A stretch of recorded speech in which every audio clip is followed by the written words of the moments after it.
Hello, everyone. Thanks for all of your wonderful comments and the love that you send. I really feel it and appreciate it.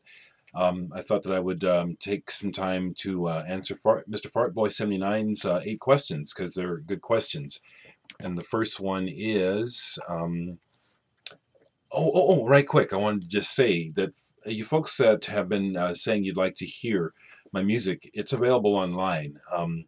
If you Google my name, that'll take you to several sites. But SoundClick.com is one, and SoundCloud. Those are two sites where Derek Higgins' music is available, even for download, some of it, as well as MySpace. I've got some songs on MySpace, and I have my own page, DerekHiggins.com. I used to have some links to music there. They might still be there. I haven't uploaded it. I haven't done anything with it for a while. Another story. I'm webmaster, and I have to get together with them. Anyway, here's the are your musical tastes and your collection more mainstream or indie? Is that important?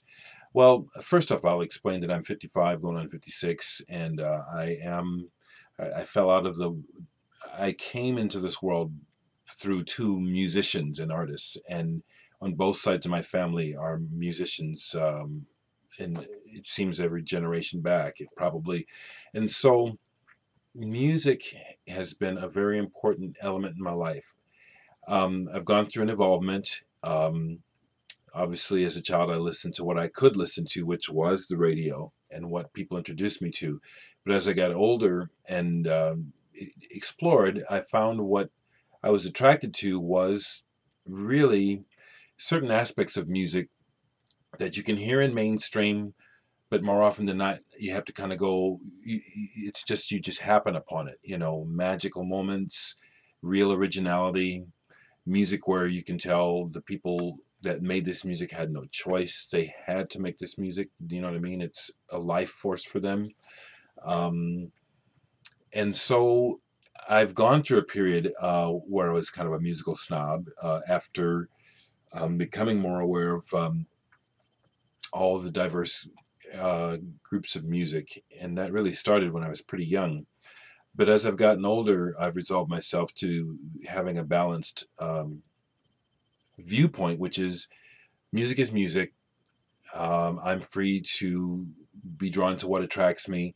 Mostly what I'm attracted to, I find outside of the mainstream. And another thing about the mainstream is that there is a certain amount of tailoring and things being kind of, this is so much that people seem to be able to handle. And it's like, I mean, no offense, but I get that impression about how music is tailored for, the lowest common denominator. And I find that sometimes insulting in music. And so I'm always just really wanting to hear what people are really doing and what's going on.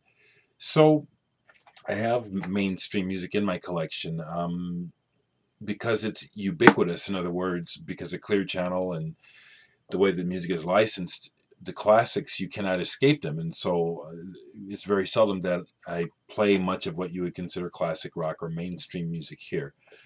I hope that answers the question. Okay, what do you think will happen with the vinyl community? I don't know, but this is what I will hope. This is what I hope. This is what I would like to see in people. I would like to encourage people to evolve. I think music is a very high form of communication. It can be low as well. But I've always believed in the potential healing power of music. And I've always wanted to believe that people who know good music in particular somehow are in tune more. And what I would like to see, if anything, in the vinyl community is people just evolving as individuals to higher levels of living and sharing. I've gotten a couple comments where people are surprised at how open I am here. As a mental health specialist, social worker, I am very aware of the sickness in life and the fact that for no reason or from some strange reason, someone may watch this and want to cause harm to me. But I'm already aware that this could happen at any time, for any reason, anywhere.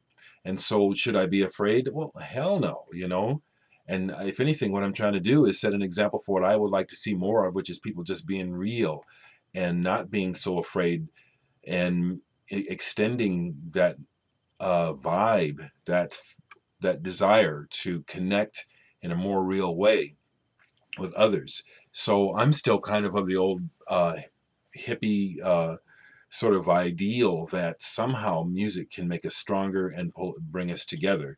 I just always want to believe that. And so that's what I hope for the vinyl community. Third question, whose collection do you admire most? Well, I have a two-part answer to that question. It's not that I admire everyone's collection. The people whose collections I'm seeing where I see a lot of similarities to mine, which I love, of course, is Big Star 1000, Dr. Progenstein, Stefan 73. I also see things in Mr. Hall of Fame's collection that interest me, you know, and I'm happy to see that they're there. But what I want to say is this, and this is sincere. Every person's collection, and I discovered this long before I got on here talking to you guys. Even if someone's only got 5 or 10 albums, what I've discovered is that everyone's collection has something to say. Everyone's collection has merit. And the main reason it has merit is that it's a reflection of that person. I like all kinds of people. Their music reflects something about them. Music that I would not play here by myself, I can listen to it with the person who loves it and enjoy it in that way.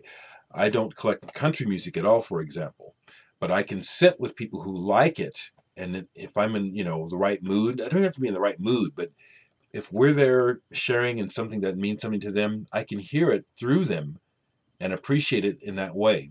And so everyone's collection, even if it's what you consider mainstream or whatever, I always see things as like, wow, that's pretty cool. Buddy Holly picture disc, or obscure pressings of Madonna, so I admire everyone's collection, and I do actually, when I have the time, when I can take the time, I watch a lot of videos, a lot of different folks, collector of music.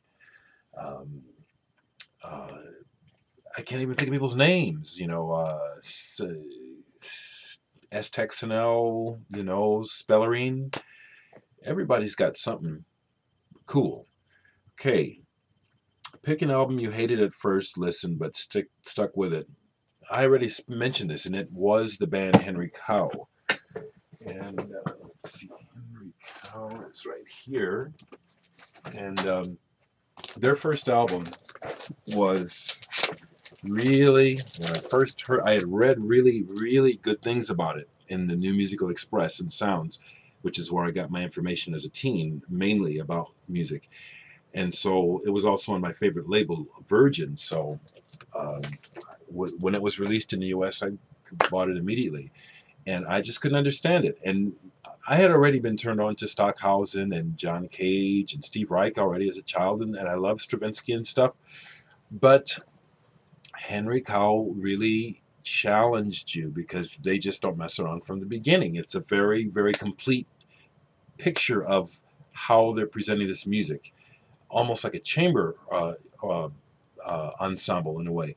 So I had to really, really persist on this record and came around to it. That's the one that I'll answer that. I can probably say that about other records, and as I do more updates, hopefully that will come out. Name a band or performer you dislike but can't deny their importance to rock. Well, this is an easy one to share because I do like them all, but my initial reaction to them was real negative, and that's the Rolling Stones. Check it out. When I was a kid and saw the Beatles on Ed Sullivan, when that happened, when they first showed on Ed Sullivan, me and my sisters, we felt it. I was maybe 8, 6, 7, or 8. I forget. Anyway, so the Beatles was just like, wow, this is magic music. The first thing I heard by the Stones shortly after that was their version of Not Fade Away. And, both my parents are musicians, and so I grew up listening to and hearing the blues and jazz, and so it's like, I said, what is this shit? What is this? And so I just started off with the Stones, just like, what the fuck are these boys think they doing? You know what I'm saying? So But then when they put out Satisfaction, it's like, how can you Satisfaction, you know what I'm saying? Da, da, da, da. It's pure genius, you know. It's like Neanderthal. It's like this coin. It's like this rock, beautiful stone on the road, waiting for someone to discover it. They happen to be the ones. So I've for the longest time I had a love-hate relationship with the Rolling Stones. I completely dig them now. Finally saw them in concert. Was entertained by Mick Jagger. I got to be a person. You know, he is quite the entertainer. Can't sing worth a fuck. Now, let's not even, you know, go there. You know, he's got a voice that expresses, but he can't sing. But he entertains, you know, and I felt his electricity when I saw him. It was great, you know. I also wish they would have let Keith talk a little bit more. Man, that man is funny. So that's the band. And I don't dislike the Stones anymore, but I did at one time. Really think that they were fake, couldn't play the blues, you know. I also want to say right quick that I loved the Yardbirds, but I didn't like, they played a lot of blues, but that wasn't what I liked about them. It was the Eastern things and the things, Still I'm Sad. That's one of my favorite songs, you know. Okay. Biggest misconception about vinyl? I don't know. I don't know. I didn't actually listen to, I can't remember anybody else's answers. Show off an LP you never found a reason for showing. Well, I'm just getting started showing my albums, and I know there's records that I wouldn't be drawn to show you, so what I'm going to do is reach over here and grab something that I probably wouldn't bother to show you, except you're asking me. Grand Funk, Closer to Home. I love this old record. Don't play it much, but as a kid, Grand Funk was the shit. They were the shit. But I would have, you know, just generally speaking, I would imagine people know plenty about Grand Funk, so I wouldn't be bothering to show that. How's that? This was fun. I'll see you again soon.